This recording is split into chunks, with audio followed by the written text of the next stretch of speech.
Glórias ao nome do Senhor. Também saúde a igreja na paz do Senhor Jesus. Amém. Louvado seja o nome do Senhor. Estamos gratos ao Senhor, nosso Deus, pela oportunidade de estarmos aqui nesta noite, louvando e exaltando o nome do Senhor. A hora passa tão depressa quando nós estamos assim reunidos em uma só fé, em um só propósito, em um só Espírito.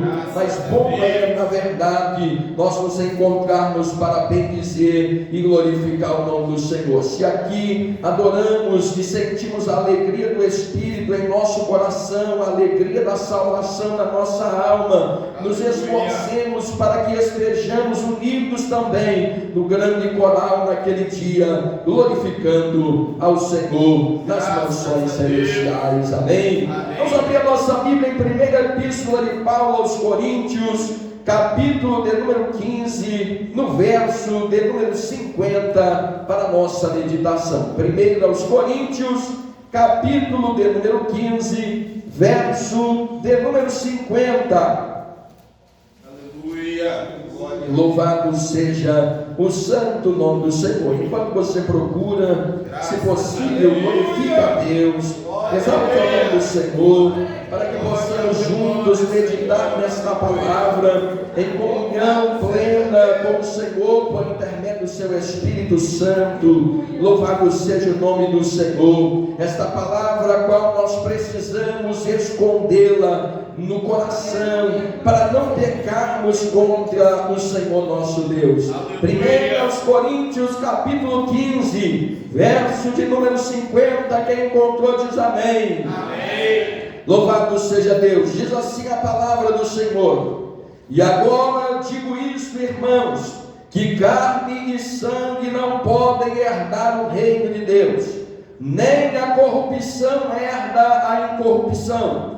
Eis aqui vos digo um mistério: na verdade nem todos dormiremos, mas todos seremos transformados, no momento, no abrir e fechar de olhos, ante a última trombeta, porque a trombeta soará, e os mortos ressuscitarão incorruptíveis, e nós seremos transformados. Porque convém que isto que é corruptível se revista da incorruptibilidade, e que isto que é mortal se revista da imortalidade. E quando o que é corruptível se revestir da incorruptibilidade, e isto que é mortal se revestir da imortalidade, então cumprir-se-á a palavra que está escrita: tragada foi a morte na vitória. Onde está a morte o teu aguilhão? Onde está, ó inferno, a tua vitória? Ora, o aguilhão da morte é o pecado, e a força do pecado é a lei. Mas graças a Deus que nos dá vitória por nosso Senhor Jesus Cristo. Portanto, meus amados irmãos, sede firmes e constantes, sempre abundantes na obra do Senhor, sabendo que o vosso trabalho não é vão no Senhor. Quantos crentes, amém? Senhor bendito Deus e eterno Pai, estamos nesta noite, Senhor, mediante a Tua palavra. Pai da eternidade, esta palavra, Senhor, é aguardada e é esperada por aquele que fora comprado pelo sangue precioso do Senhor, vertido sobre a cruz do Calvário. É mais aguardada ainda, Senhor da glória, por aquele que tem a fé depositada no Senhor, que ressuscitou ao terceiro dia, e vivo está, aleluia, sobre as mansões celestiais.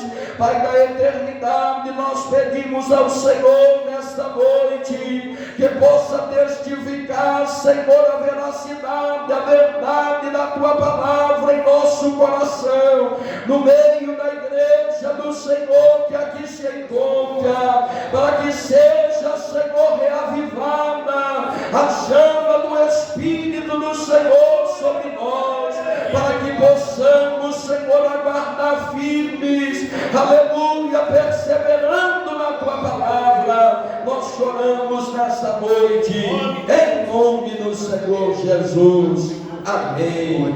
Podemos assentar louvando o nome do Senhor.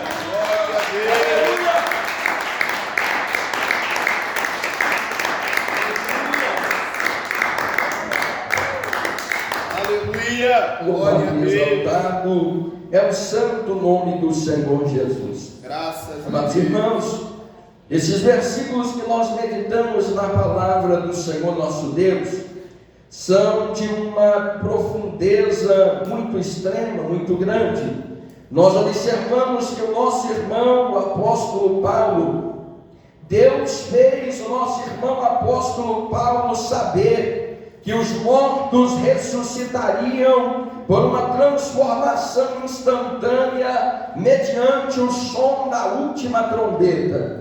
Para nós que lemos aqui nesta noite, que meditamos neste momento e que já ouvimos outras vezes acerca desta palavra, pode parecer um tanto corriqueiro, mas se nós formos entrar naquele momento em que Paulo, apóstolo do Senhor, ele recebe esta revelação da parte de Deus para nos deixar registrada, sem sombra de dúvidas, aquele homem estava num momento de uma comunhão, de uma intimidade espiritual extrema, de uma intimidade espiritual muito grande, porque ele já começa dizendo para nós que é um mistério, no verso de número 51, ele já começa dizendo: eis que o que eu vou vos dizer consiste em um mistério da parte de Deus.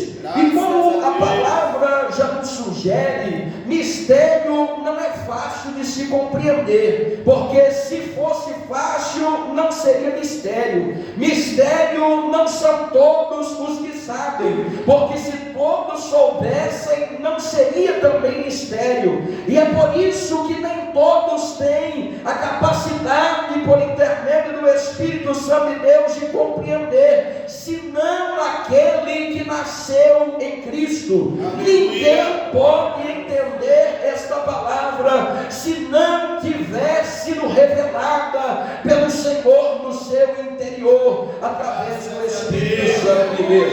Portanto, eu gostaria aqui, é uma palavra um tanto difícil para mim, eu gostaria que nós estivéssemos envolvidos na intimidade do Espírito Santo de Deus, para que juntos possamos receber da parte do Senhor esta palavra. Em primeira mão, para nós entendermos e recebermos esta palavra, nós precisamos crer. É impossível nós recebermos se não crermos. É impossível se nós vivermos, se nós não entrarmos na palavra e não pedirmos o Espírito de Deus para nos conduzir. É a primeira coisa. Depois de crer, é impossível nós vivermos esta palavra se nós não formos perseverantes, como disse o apóstolo Paulo no último verso, o verso de número 58, firmes e constantes. Para nós vivermos esta palavra da parte de Deus, primeiro cremos e nós perseveramos firmes e constantes, sabendo que esta obra, que este trabalho, que esta confiança, que esta esperança, ela não é vã no Senhor, o nosso Deus. Porque que alguns começaram a jornada conosco crendo, e como eu já ouvi com os meus ouvidos algumas vezes alguns dizerem: eu cria antes, mas eu já me apostatei agora. Porque isso eu já ouvi por algumas vezes. Porque isso acontece porque começa a duvidar da obra de Deus, começa a duvidar da obra da redenção de Cristo, começa a duvidar da necessidade da renúncia para viver uma vida com Deus. Começa crendo, mas perde a firmeza da passada. Servir a Deus exige uma firmeza na passada. Nós não somos meninos que estão saltitando de um lado para o outro. Nós somos um exército alistado para a guerra, e exército alistado para a guerra não anda olhando para um lado ou para o outro, não anda com por isso que quando adentra no quartel, o soldado aprende a marcha, porque para ele servir e para ele enfrentar a guerra, ele precisa marchar, ele precisa caminhar firme, ele precisa pisar resistente. E o Senhor já começa nos dizendo: para viver a obra da ressurreição e da transformação instantânea ante a última trombeta, precisa caminhar firme, constante, com pés que batem no chão e a terra estremece. Louvado seja o nome do Senhor, aleluia. Quando a dúvida entra no coração do crente, o crente começa a perder a intimidade com Deus.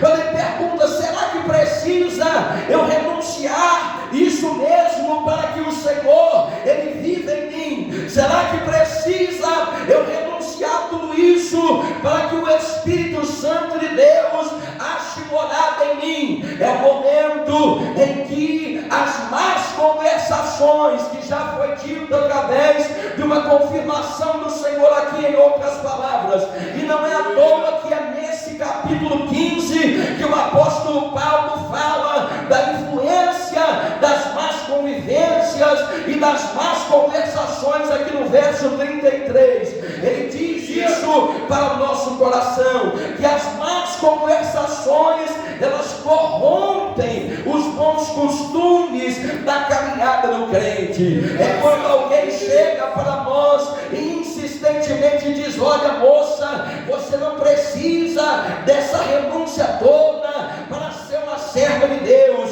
Olha, moço, você não precisa se privar de tudo isso para ser um obreiro de Deus. E quando a fala, ela vem insistentemente, e nós começamos a pensar: será que esse que está falando tem razão? Será que esse que está falando tem razão? O bom costume começa a ser corrompido. Louvado seja Deus. Essa firmeza e essa constância do verso 58, ela começa a ser abalada. Mas Deus quer chamar a nossa atenção nessa noite, para que nós possamos entrar nesse mistério que vem sendo descrito. Primeiro nós precisamos entender: a santidade convém à casa de Deus.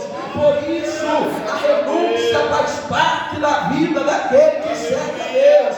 Nós não vivemos para este tempo, nós não vivemos para esta era, nós vivemos como herdeiros de Deus e co-herdeiros de Cristo. Por isso nós não andamos com o mundo, por isso nós não falamos como o mundo, por isso nós não participamos da festa do mundo, por isso nós não celebramos com quem é mundano, nós celebramos com quem vive em santidade, nós andamos com quem vive em santidade, nós, aleluia, conversamos com quem vive em santidade. Louvado seja o nome do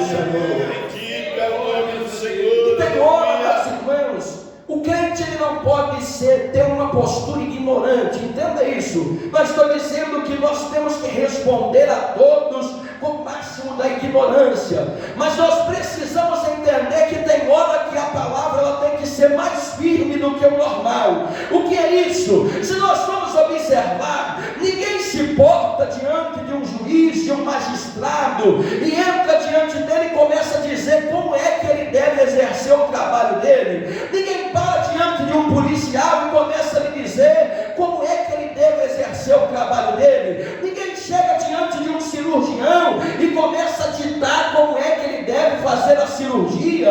Ele está cada um dentro da sua competência, mas nós que somos crentes precisamos entender que não é quem não é crente que vai dizer a maneira como eu devo viver, não é aquele que não é crente que vai dizer a maneira que você deve viver. Ele não tem competência para te ensinar, porque não sabe nem para ele, porque se soubesse para ele, andava melhor do que você, se soubesse mais do que a nós, andava melhor do que nós, mas bem comportados do que nós. Cada um anda naquilo que escolheu andar. Aquele que é crente precisa entender que quem diz como o crente anda não é o pastor, não é o presbítero, e muito menos o mundano, é a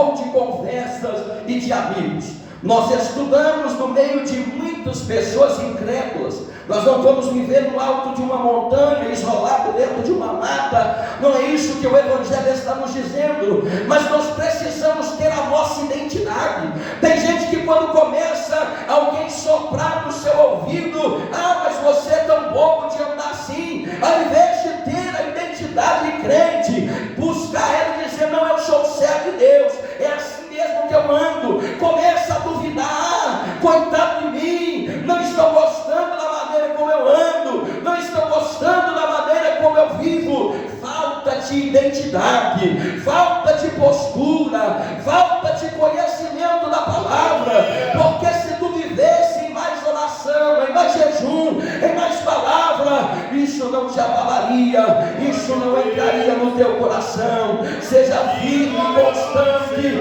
abundante na obra de Deus, sabendo que o teu trabalho não é vão. Você não trabalha em favor de quem te critica, você não trabalha em favor de quem dá palpite em como você precisa andar, você trabalha em prol da obra do Todo-Poderoso. É dele que você precisa se ocupar. E o que isso tem a ver então com os versos anteriores? Tudo. Porque se faltarmos essa postura, essa identidade, não basta só crer, mas se nós não tivermos essa postura firme, constante, abundante, que não se afasta, de maneira nenhuma teremos condições de experimentar esse mistério que nos diz que nem todos dormiremos, mas todos seremos transformados. É por isso que nós pegamos lá no final, para voltar e mostrar o que nós precisamos, pelo que nós estamos lutando e perseverando. E é interessante, amados, nos chama a atenção o verso 51, quando o apóstolo Paulo escreve, ele escreve se englobando. Ele estava dizendo no momento em que ele estava pregando, ele pregava crendo que tinha uma possibilidade muito grande. Ele diz assim: olha, na verdade nem todos dormiremos. Então ele já estava também se englobando. Ele sabia que tinha a possibilidade da segunda vinda de Cristo acontecer enquanto ele ainda estava cumprindo o seu ministério. E assim precisa ser a pregação de quem é firme e constante. Nós pregamos, e se alguém diz: olha, já tem 2000 anos que estão pregando essa palavra, eu posso dizer: olha, mas ainda durante esta mensagem do dia de hoje, esse primeiro domingo de agosto do ano 2025, ainda durante esta mensagem, pode ser que o Senhor, Ele nos recolha, pode ser que nós sejamos daqueles que não dormiremos, mas Ele diz assim: nem todos dormiremos, mas Ele diz: nós todos seremos transformados. Ele não estava falando para o mundano, Ele estava falando para o crente. O mundano vive como ele quer, é por isso que ele escolhe a sua trajetória e nós deixamos ele seguir para lá, e o próprio Deus deixa ele seguir para lá como ele quiser. Mas para aquele que anda na palavra, aqui está um grande mistério da parte de Deus. Eu não sei se eu dormirei, eu não sei se você dormirá, mas se nós estivermos na palavra, todos seremos transformados num momento só, como num abrir e fechar de olhos ante o som da última trombeta. E o que tem a ver a última trombeta? A última trombeta anuncia a vinda de Cristo sobre as nuvens do céu. Não é como o cordeiro que pisotearam, cuspiram e mataram, mas é como o leão da tribo de Judá, é como o soberano nos céus, é como o soberano na terra. A ele se prostram principados, potestades, grandes e pequenos. É a ele, louvado seja o nome do Senhor, e é com ele que nós nos encontraremos. Aleluia! Aleluia! Graças a Deus. Então nós vivemos, amados irmãos, tendo consciência. Primeira consciência: enquanto nós vivemos aqui nesta terra, a nossa vida é uma vida de labuta, é uma vida de perseverança, é uma vida de lutas mesmo, mas também é uma vida vitoriosa. cessarão todas essas aflições quando a trombeta soar. E quando a trombeta soar, é que haverá essa transformação. Ou se não, quando os nossos irmãos que já dormem, alguns que dormirão antes da trombeta tocar, neste momento se cessará a aflição. Mas enquanto nós estivermos nesta matéria, que a palavra nos diz que é uma matéria corruptível, é uma vida de labuta, é uma vida de perseverança, é uma vida de resistência e de persistência. É por isso que o Senhor ele diz: olha, no dia da tua luta, não te mostres frouxo, não te mostres fraco, senão a sua força, ao invés de aumentar, ela diminui. Mas quando estiver difícil, procure se fortalecer. E se tiver difícil se fortalecer contigo sozinho, dobrando os seus joelhos para orar, chama algum irmão, alguma irmã de oração, de preferência alguém que ore mais do que você, para que te ajude a orar e busque orar ao Senhor, porque assim a tua força ela vai se aumentar, assim você vai tomando robustez na presença de Deus. Mas saiba que este trabalho não é vão no Senhor. Aleluia. Mas saiba que esta aflição deste tempo presente ela vai passar. E o apóstolo Paulo ele diz que não se compara com a glória que em nós há de ser revelada. Glória a Deus, aleluia. No verso de número 53, a palavra do Senhor vai nos dizer que convém que isto que é corruptível se revista da incorruptibilidade, que isto que é mortal se revista da imortalidade. E quando isto acontecer, quando esta matéria para nós herdarmos o céu, esta matéria, ela precisa padecer. É por isso que no verso 50 diz que carne e sangue não é do reino. Isso daqui não é do reino, é carne, é sangue, é pó. Quando Adão ele pecou no Éden, diz a palavra do Senhor que foi a primeira vez que o Senhor disse: olha, tu és pó e ao pó tu tornarás também. Até aquele presente momento, na verdade, a morte não existia para a humanidade, nos diz a palavra de Deus.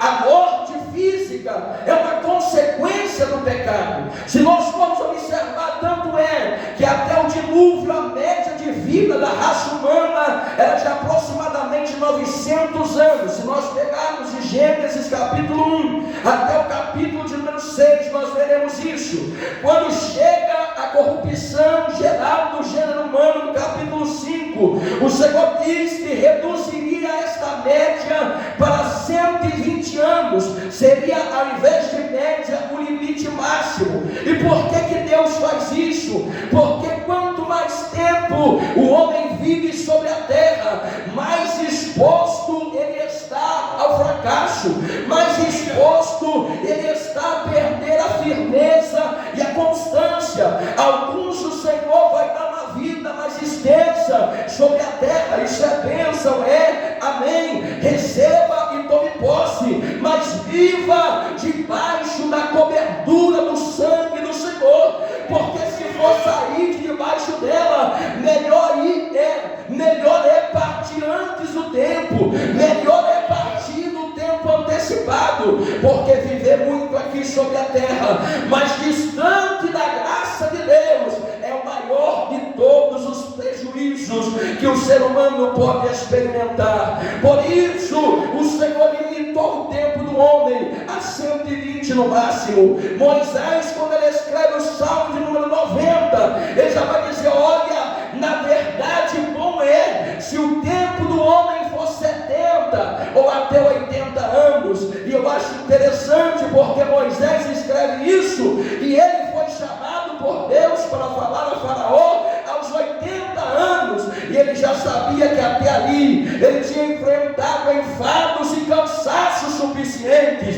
O Senhor não está dizendo que é para nós desejarmos a morte o quanto antes, é para nós desejarmos a vida enquanto nós vivemos na terra. E a vida é Cristo. A vida não é o ar que eu respiro, a vida que eu tenho é Cristo, e eu vivo para Cristo e Cristo vive em mim também. Louvado seja o nome do Senhor. Quando é então que as minhas aflições elas se encerrarão? No momento em que o Senhor nos chamar. E é interessante, o tempo ele já se esgota para nós. Nós encerramos por aqui. É interessante que o Senhor nos diz que é neste momento em que a morte ela será vencida. Quando nós ressurgimos, essa morte que foi herdada lá quando o pecado entrou e que existe até hoje por conta da consequência do pecado, será aniquilada quando Cristo vier para buscar a sua igreja. Porque o contrário da morte é a ressurreição, é isso que o Senhor está falando. E aqueles que dormem em Cristo ressuscitarão primeiro para estarem com o Senhor. E daí em diante nós herdaremos com o Senhor nosso Deus aquilo que Ele preparou para nós. Como disse o apóstolo Paulo, de agora em diante me está reservada a coroa da justiça. Amém? Deus abençoe a todos os irmãos.